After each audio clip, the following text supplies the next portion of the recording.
क्या आपको पता है कि जिस सूरज की रोशनी हमारी जिंदगी को संभालती है, वो खुद कैसे बना, कैसे जिया और एक दिन कैसे खत्म हो जाएगा?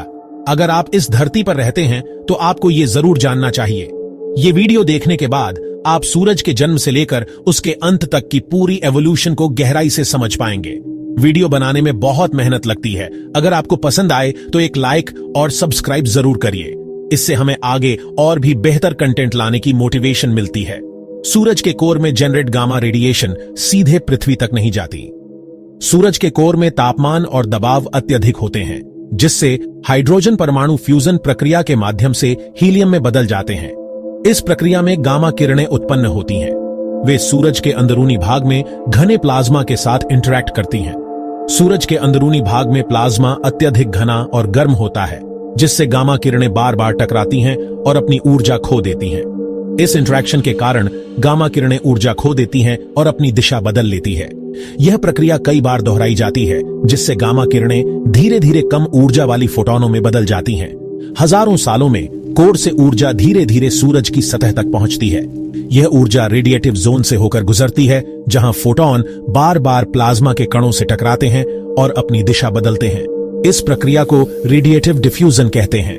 रेडिएटिव डिफ्यूजन के कारण ऊर्जा कोर से सतह तक पहुंचने में लाखों साल लग सकते हैं। एक बार जब ऊर्जा सूरज की सतह पर पहुंच जाती है तो यह प्रकाश और गर्मी के रूप में निकलती है। सूरज की सतह पर पहुंचने के बाद यह ऊर्जा फोटोनों के रूप में अंतरिक्ष में फैल जाती है। यही हम पृथ्वी पर सूर्य के प्रकाश के रूप में महसूस करते हैं। यह प्रकाश और गर्मी पृथ्वी पर जीवन के लिए आवश्यक ऊर्जा प्रदान करती है। सूरज का एक बाहरी वातावरण भी है, जिसे कोरियोना कहते हैं। कोरियोना सूरज की सतह से बाहर फैला हुआ है और इसे केवल सूर्य ग्रहण के समय देखा जा सकता है। कोरियोना सूरज की सतह से ज्यादा गर्म होता है, जबकि सूरज की सतह का तापमान लगभग 5500 डिग्री सेल्सियस होता है। कोरियोना का तापमान लाखों डिग्री सेल्सियस तक पहुंच सकता है। सूरज अभी अपने मेन सीक्वेंस फेज में है।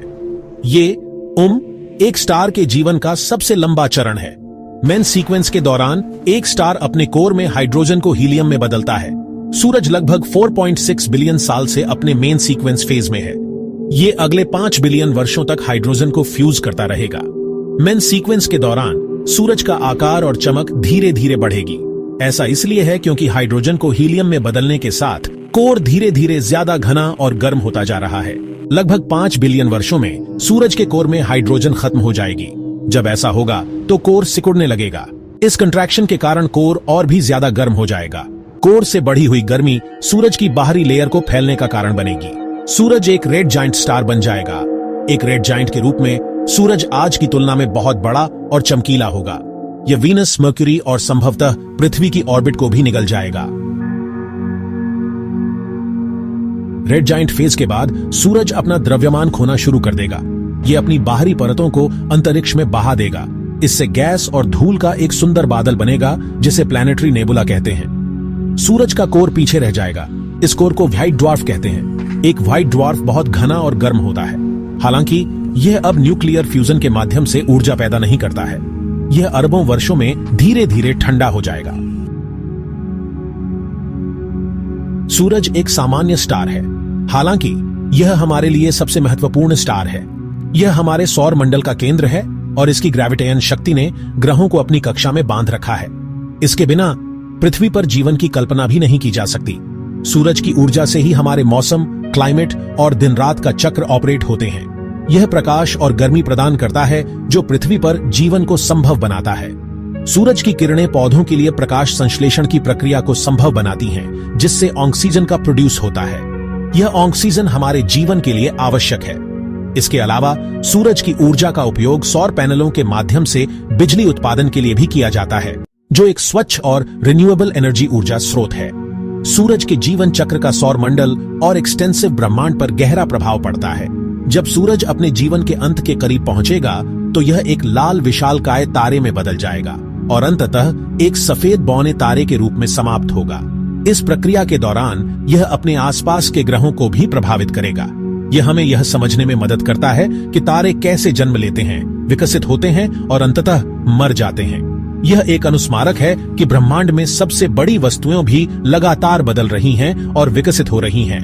तारे, जिनमें सूरज भी शामिल है, अपने जीवन चक्र के विभिन्न चरणों से गुजरते हैं। सुपरनोवा विस्फोट के बाद नए तारे और ग्रहों का निर्माण होता है।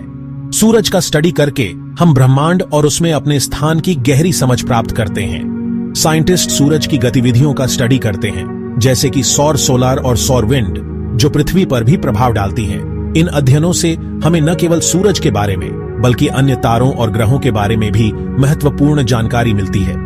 हम सभी सितारों के जीवन और मृत्यु के माध्यम से ब्रह्मांड से जुड़े हुए हैं। हर तारा, चाहे वह कितना भी दूर क्यों न हो, हमारे अस्तित्व के साथ एक गहरा संबंध रखता है। सितारों के जीवन चक्र के माध्यम से हम यूनिवर्स की विशालता और उसमें अपनी छोटी सी जगह को समझ सकते हैं। यह हमें यह भी सिखाता है कि हम सभी एक ही यूनिवर्स धूल से बने हैं और इस विशाल ब्रह्मांड में हमारा स्थान कितना महत्वपूर्ण